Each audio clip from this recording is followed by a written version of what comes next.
How's it going, everybody? My name is JT, the Talking Head. You are the audience, and this is What You Watchin'. This is a little spin-off series from Masters of Matinee, and it's kind of a way for me to just kind of get out my recommendations for movies and to go over what I have logged that I've watched over the previous month. This would be a once a month thing, if that. Sometimes I may not do it. I'm not going to hold myself to anything. It's going to be very laissez-faire and laid back. This little spin-off series is. But essentially, the whole idea is that I've recently started logging my movies that I watch on Letterboxd, and when I first started it back in May, I was like taking it pretty seriously and really I was treating it more like a review platform than a social media, and I would write like couple page reviews on a movie, like I did The Whale and The Lighthouse, and I don't I don't disagree with doing that, and I probably will continue doing that for movies, especially movies that like I make videos on, like on YouTube, that do like a big review on. But for the most part, I think I'm just gonna start whenever I watch a movie, just log my initial thoughts on my phone there and put it on Letterboxd, and that's essentially what this little series is going to be: is me going over my movies that I watched from the month that I logged on Letterboxd. Only the ones that I logged on Letterboxd, because I don't know if I'm gonna log every single thing on Letterboxd, but yeah. So we're gonna start here. This is gonna be a super lazy kind of series. Not gonna really be much editing to it. Not gonna be too much about it. Just gonna talk about some movies on it, and it'll be a good way for me to keep track, other than Letterboxd, for me to keep track of what I've watched, and it'll be a good way for you guys to get some recommendations off of me. So let's start here on June 4th with the video diary. Let's see. Ferris Bueller's Day Off. Now, this was a movie that I was literally, this is right in the beginning. This was before Masters of Matinee happened. And we were just getting things settled, and we were all getting to know each other in our little Discord server. And I put out to Zed, and I was like, Zed, pick a movie for me to watch. My wife and I were doing some spring cleaning, and I told Zed to pick a movie for me to watch. And we went back and forth, and he suggested a whole bunch of movies, and I turned him down, and then he finally came to Ferris Bueller's Day Off. Now, Ferris Bueller is a movie that I absolutely love now. This most recent rewatch on the 4th of June is one. I think it was the rewatch that really made it click for me. I love John Hughes. Breakfast Club, Pretty in Pink, 16 Candles, Weird Science.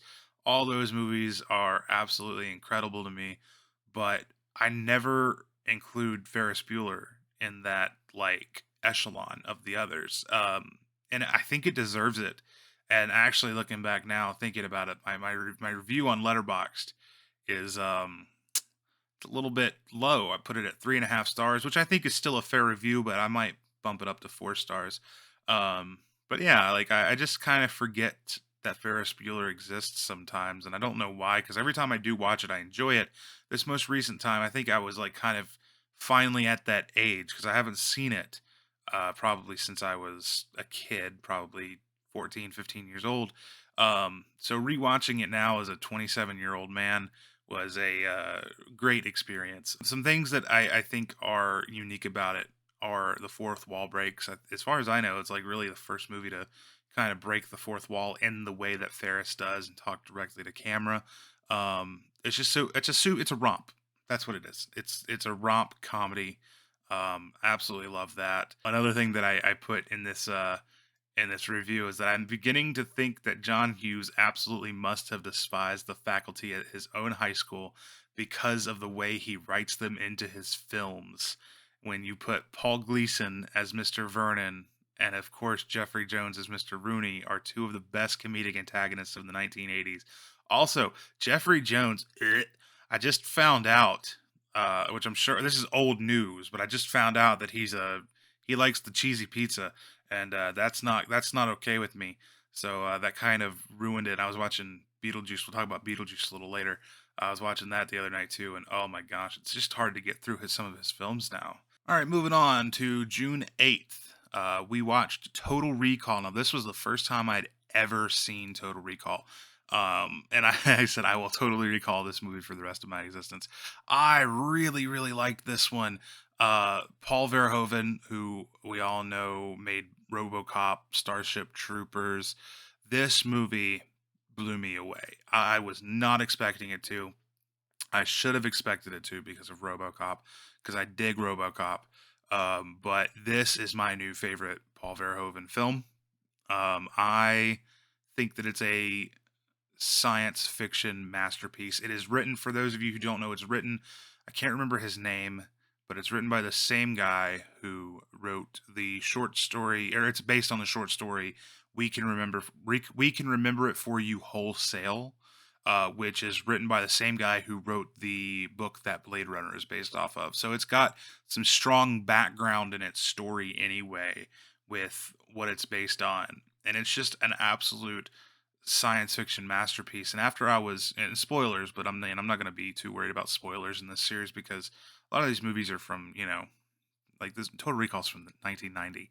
So um, if you haven't seen it, I mean, skip ahead, but by all means. But yeah, I by the end of it, I was still like it had me questioning my own sanity. I didn't realize if he was still in recall the whole time during the like I still don't know if the whole thing was a dream in recall or not. I think that the fan like and like the people who really look into movies, I think that the general opinion is that he was still stuck in recall and that none of this was real. It was all just part of the recall dream.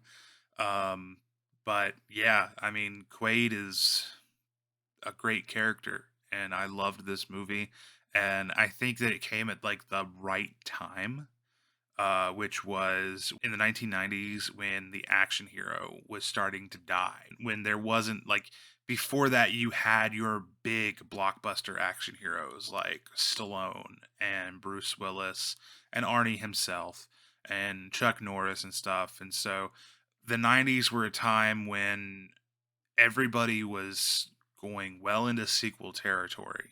And then they were trying to, the actors were trying to refresh themselves, and a lot of them were going into sci-fi. Um, Schwarzenegger, Willis, and Stallone, in particular, were three that went into sci-fi as a way to refresh their acting careers to break away from the Terminator and Rambo or Rocky and John McClane and Die Hard. So Stallone went to Judge Dredd. Bruce Willis went to The Fifth Element, and now we have Arnold Schwarzenegger going to Total Recall, and I absolutely loved it. I thought that it was a great film. I rated it 4 stars. I think that's absolutely fair. That really encompasses how I feel about it. Moving on, this is a movie that I talked about from the first ever episode on the podcast. It's called Rainy Dog. It's a Takashi Miike film. It's a Japanese extreme film, and it is very brutal. It's about this ex-Yakuza who has been exiled to Thailand, and one day this woman that he had a one-night stand with years ago shows up with a boy who is mute, nonverbal, and she just kind of drops the boy off with this guy, and this guy is like taking him with him and doing all these crazy Yakuza type hitman jobs and stuff with this kid, and he just doesn't care about him. The kid's just following him around, and he's not feeding him, he's not taking care of him, he doesn't care. So it's kind of twisted. It's kind of like a twisted Mandalorian, Lone Wolf and Cub. Zed, he akined it to Big Daddy meets Mandalorian, but I think it's more Lone Wolf and Cub meets E.T. the Killer. It was definitely a fun movie. It is part of Takashi Miike's, what is it called? The Black Society trilogy. And I haven't seen the third one in that trilogy yet. Only seen the first two. This is the second one in the series. It's very good. It came out in 1997. I rated it 3.5 stars. So it doesn't come super highly recommended from me, but it does come recommended, especially if you dig Asian cinema. I'm 9 times out of 10 going to recommend anything that Takashi Miike does. He is my favorite Japanese director. I absolutely love him. Moving on from watched on June 16th, we have 1990's A Cat in the Brain from Lucio Fulci, Italian horror giallo director Lucio Fulci. Fulci is one of my absolute favorite horror film directors of all time. He is my favorite Italian director, but he is my one of my favorite horror directors. Um, and this movie, I'm iffy on. It was kind of mid. I'll be honest about that right out the gate. I like the idea of it. The idea is that Fulci plays himself, so it's very meta to begin with. He plays himself. I love that idea. He has been making all these horror films. It's taking its mental toll on him, which for 1990, that's a very modern idea. It's a movie that deals with a lot of mental health. At least that's what I got out of it. So he goes and sees a therapist, and the therapist actually uses that to his advantage to brainwash him. So the therapist can go and kill a bunch of people. He's a serial killer, and he makes Fulci think that he himself is doing it. Kind of, it's a little bit odd how it's done. But I dig that concept, but the execution, the film just jumps around a little too much. It jumps around a lot more than what I'm used to seeing from Fulci. He's usually a lot more straight up than this. And another thing that I felt about this movie is that the ending felt kind of rushed. So it was only about an hour and a half or so long, which is pretty standard movie time runtime. But I felt like the movie drug on up until like the last 10 minutes, where then it felt very abruptly rushed and ended, and I didn't like that. It felt uneven, but there are a lot of like redeeming qualities about it. I love that Fulci played player coach by putting himself in front of the camera as the star, while also fully directing the film. And with it being a Fulci film, the gore and the blood effects in it, the practical effects in it, are absolutely incredible. They're always going to be incredible in a Fulci film. So you never have to worry about that. If you come to a movie looking for gore, you're going to find it with Lucio Fulci. I also did in this review, I kind of like went and kind of looked into the theming of movies a lot, that because I'm a writer and I like to really kind of look into that stuff. And I learned how to really do that recently in an English college course. I found two different themes that are from different perspectives that I just wanted to briefly touch on. The first theme, the one that I think that it was probably Fulci's intent to make the film as, is that it's a satire on the idea that movies can cause violence, because that idea has been put upon on movies, books, music, television, video games for as long as art has been a thing. So I really think that Fulci probably was more playing on that idea. But the other end of the spectrum, the opposite perspective, that I actually see it as, the way that I think that if you look at that the film brings meaning to the modern lens, is that when you spend your life surrounded by horrible shit, it has a mental toll on you. It takes a mental toll on you. Not saying that it causes you to be violent, but it does affect your quality of life and your mental state. It makes you depressed. It makes you have anxiety. I fully believe that. I think that, uh, let's take social media, for example. We wake up every day and the first thing we do is check our phones, and Twitter or a news alert or what have you, Facebook, is notifying us of some horrible shit that happened in the world somewhere. Stuff that we shouldn't even know about. 20 years ago, before social media, we didn't know about that stuff. We knew about our local news. And that was enough negativity to take. And now we have all of the negativity in the world. So I think that when you look at A Cat in the Brain through the modern lens, and you kind of equate it to modern problems, which again it's definitely not what Fulci intended it to be, because when Fulci made this film, these problems didn't exist. They only have come into existence in the last probably 10-15 years, where your mental psyche is degrading because of consistently being exposed to negative stuff. I put this film at a 2.5 star. I think it's just kind of mid. Overall, it's an interesting film, and you can pull a lot of stuff out of it. And if you guys go and watch this, I'm sure that you will have a different take than I got from it. And that's the beautiful thing to me about films is everybody can take something different from film. So next is one that I watched on June 17th, and I'm not going to touch too much on it because I don't really know too much about the subject matter, but the movie does come highly rated, and that is Air. This is the first movie from Ben Affleck and Matt Damon and Artist Equity, their new production company, where they are very much so focused on the artist, on the directors, the producers, the filmmakers, the writers who want to make these movies. Uh, I am a sucker for a biopic or a biopic. I love biopics, and this one is really cool. I don't know anything about basketball. I don't know anything about Nike shoes. I don't care about either of those things.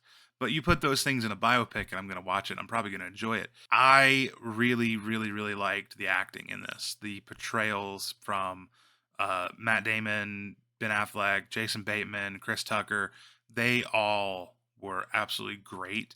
But the one who shone the brightest was Viola Davis, who played Michael Jordan's mother. And yeah, it was just awesome. The cinematography was good. Ben Affleck directed this movie. The direction was really cool. There were some really weird artistic choices, I think, with some glares. The way the glare was used in the beginning, the glare was like used on the characters' faces that kind of like shone across directly across their faces, and it really only happened in the beginning, and I don't know if it was mistakenly there or if it was artistically intended, but it was very distracting. That was one thing that dinged the film for me, is that it just didn't look great. I like the story being not about Michael Jordan. I like how they kept Michael Jordan mostly out of it. Yes, the story revolves around Jordan, but he's not a major player in it. The movie doesn't even show Michael Jordan's face, and it does that intentionally. It's about Sonny, who works for Nike, is the guy who was trying to get Jordan to make the Jordan line of the Air Jordan line of shoes, um, and it's about Sonny's mom, or not Sonny's mom. It's about Jordan's mom, and it was just a really fascinating look at basketball at Nike. You know, stuff that I don't have any general interest in. I'm not a big sports guy other than hockey and professional wrestling. So, you know, anything where people are going to fight, I'll watch, but not really basketball or football or baseball. But this was a really really interesting watch. So yeah, that got a 4 star out of me. Moving on down the line, we got on June 20th, watched The Truman Show. Now, this movie is one that really has grown on me as time has gone on. This is not a movie that is for kids, and the reason I say it's not for kids is it's not because it's inappropriate. It's because kids wouldn't get it. And when I first saw this movie, I was a kid and I didn't get it. The whole point of this movie is that it's kind of a parody on capitalism. It's a parody on product placement. It's a parody of 1984, of Big Brother's Always Watching. It's funny in that way. It's funny until you realize that we are closer to the reality of to the Truman Show being reality than you realize. And I know I sound like a conspiracy theorist here. I know I do, but Jesus, this is definitely way more close now than it was in 1998 when the Truman Show came out. It's only got worse. But other than that, some things that I loved about this movie. I love Jim Carrey's acting. I love Jim Carrey. He's my favorite comedic actor. And this movie is absolutely great. I love that they gave him a little more of a serious role in this movie.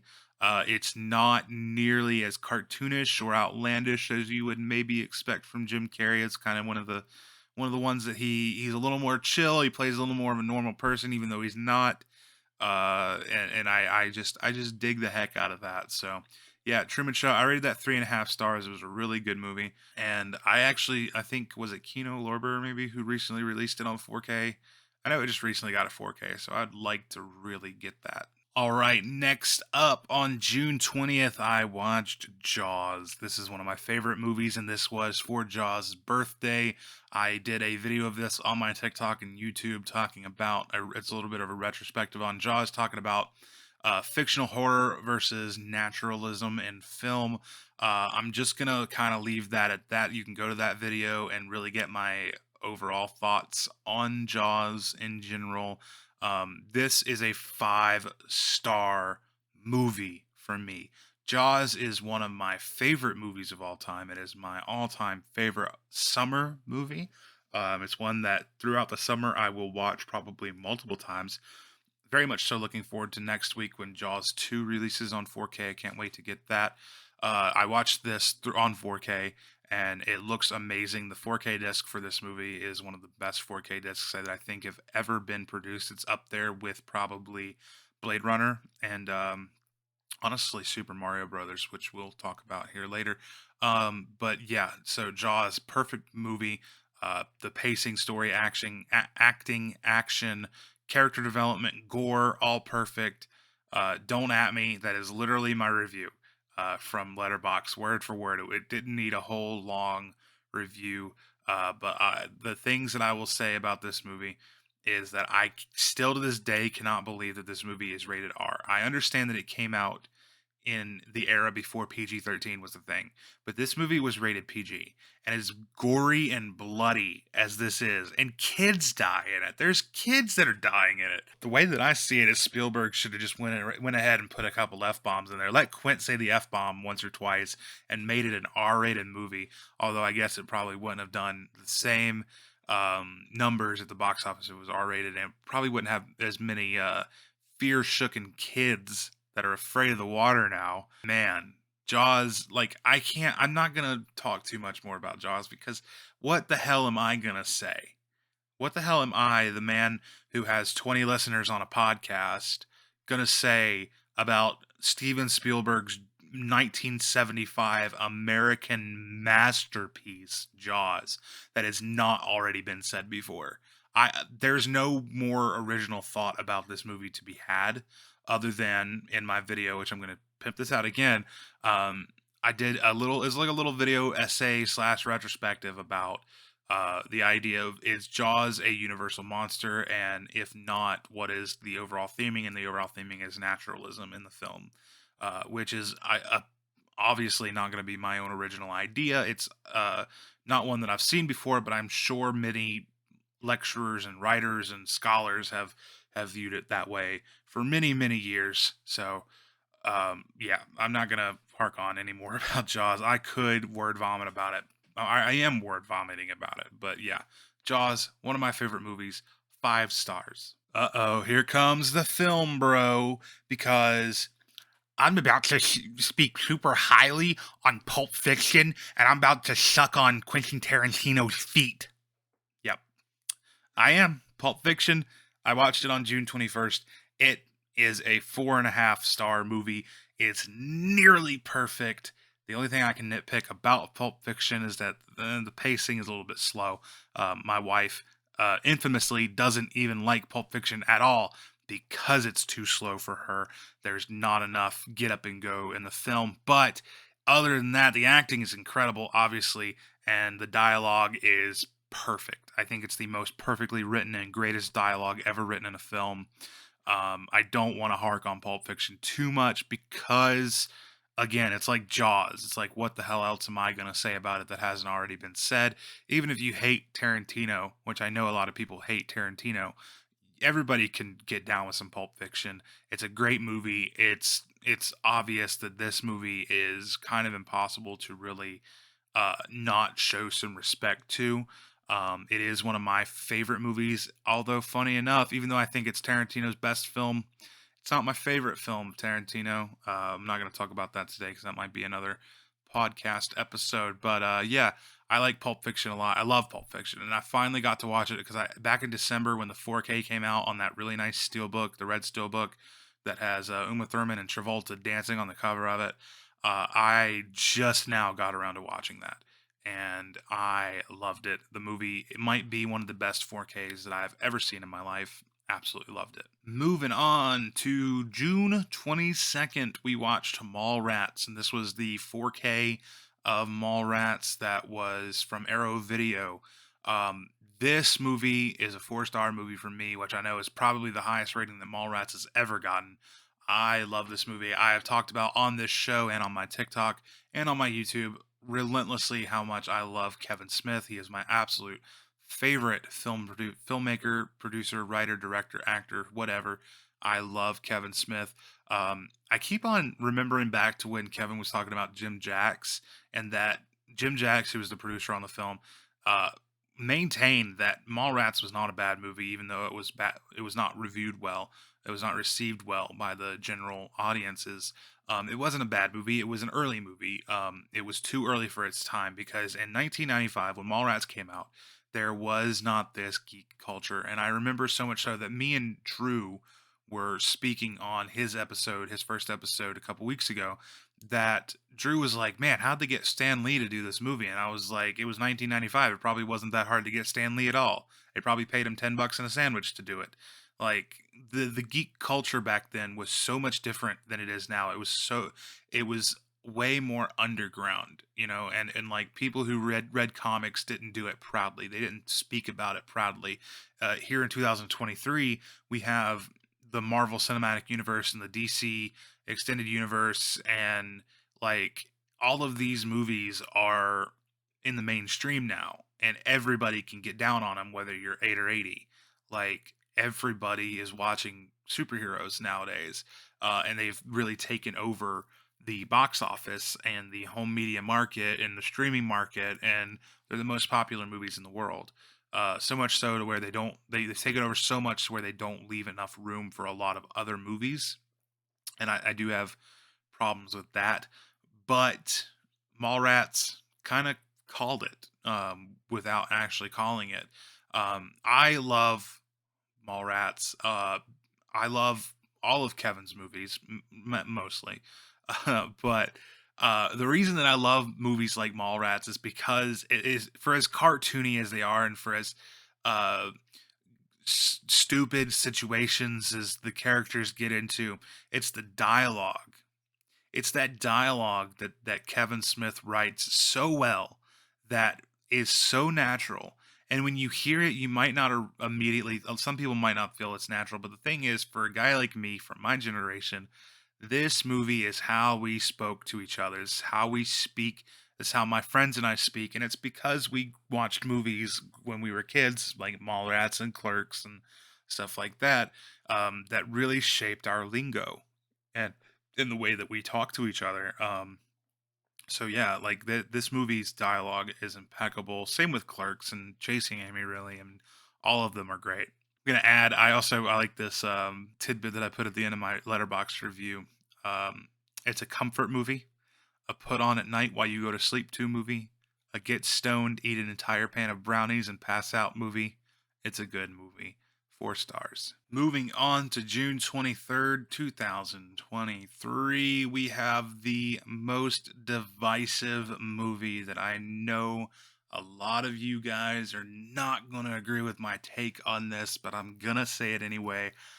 I gave 2022's The Batman 3 stars.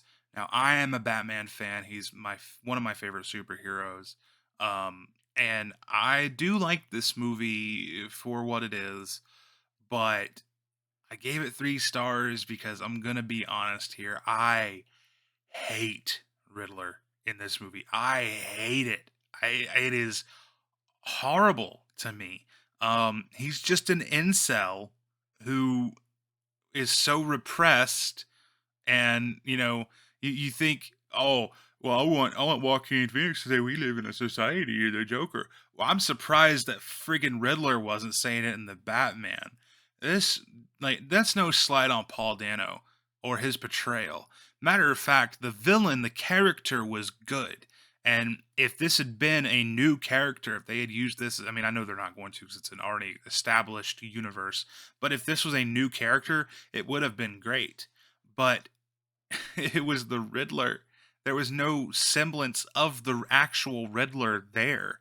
Like they tried to recreate what Heath Ledger did, and to me it failed because with Heath Ledger, and I put this in this review, with Heath Ledger, it is for as dark and depressing as that portrayal and violent and brutal as that Joker was, it still was rooted as the Joker. You could still look at him and tell he was Joker. You could still listen to him and tell he was Joker. His actions were still Joker. This was too dark for Riddler. Riddler was not the kind of character to make this dark, and honestly, without the fact that he was literally telling riddles, I would never have realized that he was the Riddler. I don't like it. It's hashtag not my Riddler. Also, I think the look looks really stupid. I have that same like cold war mask, that battle mask, that naval battle mask, and I have had it for years and years and years. I got it at a flea market like 10 years ago at this point. Like it's not it's a common military surplus thing. It's not that cool. I mean, it's cool looking, but and it's kind of creepy, but it's like out of all things, why would they choose something like that to put on him instead of giving him his own design or something, you know? I don't know. I guess because they wanted to look like he was kind of a poor everyday kind of thing and what I don't know. I don't know. I'm not going to harp on it too much, but without being 100% negative, I'm going to speak on the positive of the Batman, what I do like, because I don't want to leave it on a negative. Um, I really like Robert Pattinson as Batman. I like Robert Pattinson in general. This movie to me was what completely broke him away from Twilight, from the typecast of Edward Cullen. When he was in the Lighthouse, for me, because I haven't seen a lot of these more artsy movies that Rob Pattinson has done, but when he was in the Lighthouse, my initial thought was, "Oh wow, he's making some really great headway and getting away from Twilight." And then in the Batman, I'm like, "Okay, he's done it. He's away. He's not Edward Cullen anymore to me anyway. He's Batman. He is the new Batman, and that's cool." So I liked him a lot in this. He was a good young Bruce Wayne, which is something that I've been absolutely craving for years since Batman Begins, which I do not like Batman Begins either. I don't. I like The Dark Knight, and The Dark Knight Rises is okay, but overall the Christian Bale, Christopher Nolan Batman trilogy is mid for me. Dark Knight is amazing, I will give it that, but the others are mid. So seeing a young Bruce Wayne struggling to become Batman, he's struggling and he's like learning on how to do all the awesome things that we know that Batman could do in the future. This is showing him learn it. So he takes some hard bumps and he gets some bad scrapes and he wrecks his bike and stuff like that. Like he's not like as perfect at combat as he is, 10 years later to where we're used to seeing him. He's also still jaded at the world and he is still super depressed because of being orphaned and he's grown up without a mother and a father and he's a sad boy. And I like seeing that side of Bruce Wayne, not the cocky Bruce Wayne that we're used to seeing like from Michael Keaton or anything like that. So I thought that I thought that Pattinson did a great job with him. I also really, really, really love the world, the atmosphere, and the world building that they put up. I like that if it wasn't for the fact that a lot of the characters use cell phones, this movie could have taken place in like the 1970s. The cars and the architecture and stuff, the way that it's filmed, the cinematography makes it feel like an old movie. It feels like it's from the 70s, and I absolutely love that. I love Batman's tech. I loved the contact lenses with that show like the heads up display on them. I think that was super cool. And overall, I think that the movie just left me wanting more, which is the job of a movie with the idea of franchising and sequels in mind. So I was very, uh, even though I was kind of lukewarm on it, I do still overall believe that it's a fine movie. It's fine. I look forward to seeing what they will do in a sequel. All right, we're winding down to the last six here. So on June 24th, we watched Dementia 13, which is Francis Ford Coppola's first film, and it was also produced by Roger Corman. This is a cool movie. It's really cool. I watched the Vestron video release of it, and they were actually able to retrieve the originals and stuff and remaster it, and they cut it in the way that Coppola intended it to be cut because previous releases were not cut the same that Coppola wanted it to be cut. I really, really, really liked it. I thought it was even though the story was predictable, it still kind of played out mysterious, like a whodunit type of movie. Um, and I liked the cinematography a lot. I liked how it took place in a castle, and the scenes in the castle going through the corridors, they felt very claustrophobic. Um, for 1963, very gory. For black and white, very bloody. Um, Obviously, it's not going to be as gory for other movies around the same time, from the late 60s, early 70s, from like Herschel Gordon Lewis or anything like that. But it's still very bloody, and it's honestly, it's a sexy movie too. I mean, the girls in this movie that Coppola chose, man, wow, beautiful women. Um, but it's great gothic horror. I really, really dug it. The only thing I put this in, I put this in the review on Letterboxd too. I have to ding it because it's so funny that the family is supposed to be Irish and it takes place in Ireland, but everybody in this movie has either an English or a British accent, or they're really trying to do an Irish accent and they're just not getting it. It's coming out fake or British or what have you. This movie was groovy though. I gave it a 3 stars, and it kind of left me wondering if Coppola had continued down the path of making horror films instead of going into, like, I mean, obviously he made Godfather, Apocalypse Now, masterpieces. But if he had stayed on the path of making horror, I wonder if we'd be looking at Coppola in a light of like a master of horror, like we view Hitchcock. Um, I really think that he captured something special with the gothic, creepy vibes in Dementia 13, and I really, really, really dug it. On June 25th, I watched Ghost Ship. This was one that I hadn't seen since I was a kid, but when I was a kid, it really creeped me out. The little girl. I have a thing with little girls, little ghost girls are super creepy to me. The Shining, I always covered my eyes as a kid because I didn't want to see the twins. It's super creepy to me, and it still holds up as being creepy in Ghost Ship, even as a 27-year-old man. I I liked this movie, all right. I There was some things about it that were really cool. I liked the story. I thought it was a nice mystery, even though it went a little too supernatural for me at the end there. Went more like there. You don't need a reason to have ghosts; just have ghosts, you know. And then the cinematography was really cool. I really like something that I found was really, really neat was that when they're on the tugboat, the small boat, not the big, cruise liner ship, when they're on their little tugboat, the camera actually sways with the boat. So it gives the viewer the feeling that they are there on the boat with them in the, in the sea. And I really liked that. The special effects on this were not so great. They're all digital effects. There's nothing even remotely practical about this movie. But I mean, what are you going to expect? It came out in 2002, which was like the time period when everything had that kind of sleek sheen on it, like Underworld. That everything kind of looked like Underworld. Everything that was a little bit darker of a movie tone looked like Underworld or Van Helsing. They all had that kind of digital effect sleekness on them, and yeah, I mean it's passable.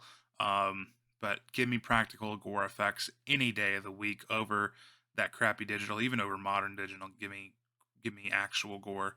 But yeah, I mean Ghost Ship was fine. All right, moving on. On June 25th, I watched Beetlejuice, and on Letterboxd, the only thing that I put is "nice effing movie," which is a reference to when the tree falls over in a scene where Beetlejuice is in the model. The tree falls over, and he's like, "Nice effing model." I That's my favorite scene. It's honestly one of my favorite uses of the F word in a PG-13 PG type movie.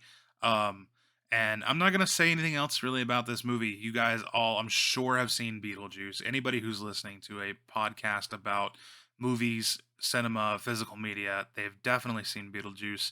I don't need to, it's kind of like the same with the Jaws situation. I could word vomit about what I love about it and everything, but I'm not going to just because I don't think I'm going to be able to bring anything new to the conversation. But yeah, I'm going to go ahead and rate Beetlejuice 4 out of 5 stars. It's another one of those great 1980s movies from Tim Burton that is almost perfect. There's a couple things that could have been done a little better, maybe, but who am I to really harp on those things? Because, like I said, I can't add anything new to the conversation for this movie, so I'm just going to let it speak for itself. Now, moving on June 26th, I finally got to watch Super Mario Bros. Movie, the first major animated Nintendo movie. I believe it's the first time Nintendo's had a major animated film. This was awesome. I rated this 4 stars. I'll get that out of the way out of the bat because the movie is so fun. It's a great movie for the whole family, for all ages. I really, really liked how they handled a lot of things, like being able to have to bring Mario into the Mushroom Kingdom. I thought that the voice acting was awesome. Jack Black as Bowser was incredible. I didn't think I was gonna like it, but I really liked Chris Pratt and Charlie Day as Mario and Luigi. I thought they were great. So this movie is just it's awesome. Go watch it. I watched the 4K UHD version of it. I made sure that I got my hands on a copy of the 4K. The 4K disc is incredible. I think that it's going what its legacy will be is that the way that the HDR on this movie interacts with the colors, and this is such a colorful movie. This might be the most colorful movie I've ever seen. It uses every single color that every shade in this movie. Especially on the scenes like when they're going to Rainbow Road and stuff. The HDR on this movie looks insane. This will be, mark my words, this will be the new tester movie, the new demo movie. When YouTubers and stuff are showing off TVs and stuff, they usually use How to Train Your Dragon 3 as like the peak visual for HDR to show off HDR on a film. On an animated film, because the blacks and the colors and stuff in How to Train Your Dragon 3 are so good. But I think that's about to change to the Mario movie, unless of course Nintendo doesn't want them to use that, because we all know how Nintendo can be. Moving on is another movie that is like Jaws, Pulp Fiction, Beetlejuice. It's one of those that I'm not going to harp on for too long because I can't add anything new to the conversation. I know that's such a cop out. I could talk about it, but if I talked about all these movies, we'd be here for 3 hours. So I'm trying to keep this episode under an hour. So I'm just going to say that this movie I rated 4.5 stars, and I love it. It's my favorite movie from this era. It is The Mask with Jim Carrey. My simple review on Letterboxd was I'm going to rate high because I gotta. Like, this movie is so funny. It is, in my opinion, Jim Carrey's by far, bar none, best performance ever. All right, and our last but not least movie watched on June 28th is John Wick Chapter 4. I finally got my hands on this, watched this in 4K. It is an incredible looking movie, visually stunning. The HDR is amazing. I loved it. But more so than that, this movie blew me away. Let me put it this way, okay? There has not been a movie after, I believe, 1998, when The Big Lebowski came out, that I have rated 5 stars. This movie gets 5 stars. It is the best modern action movie I've ever seen. It might be one of the best, or maybe the best action movie I've ever seen. I think I can probably safely say it's up there with like Die Hard. It's up there with First Blood. It's up there with Terminator 2. Like, this movie is incredible. The the fight choreography in this film blew me away. The way that the cinematography followed the fights in a like one shot type of way, which is very common for John Wick, and they've done it before in the other 3 John Wick movies. But in this one, there was something so special about it, and I loved the scene when he was like, I think it was a hotel he was in, and he was going. It was near the end, and they were going through, and the camera panned up and showed a eagle's eye top down view of him going through and clearing out the baddies from the table. That was so cool to me because it was very video game esque. It felt like an old school top down twin stick shooter. I loved that scene. I thought it was so unique to put it in a movie. I've never seen anything like that. And yeah, so the cinematography, the fight choreography, the acting in John Wick is, I'm not the biggest Keanu Reeves fan in general. I love him in Bill and Ted, but other than that, I'm not huge on Keanu. I think that he's one of the best actors in the world as far as humanity goes, probably, but uh, or at least being relatively controversy free. But the acting for John Wick, like John Wick as a character, is not like, I don't know. He's not super likable in general. He doesn't have much personality other than just kill, in my opinion, anyway. But where these movies really shine is the fact that they are action movies with incredible choreography and cinematography. And I'm not going to do any spoilers or anything for John Wick 4. Just a heads up, if you do follow me on Letterboxd and read my review on John Wick 4, it does contain spoilers. I'm going to do a full review for this movie on my YouTube channel coming up soon, hopefully. And that will also contain spoilers, but I will always warn you before spoilers. But this episode, you're safe, you're spoiler free. I'm not going to put any spoilers here.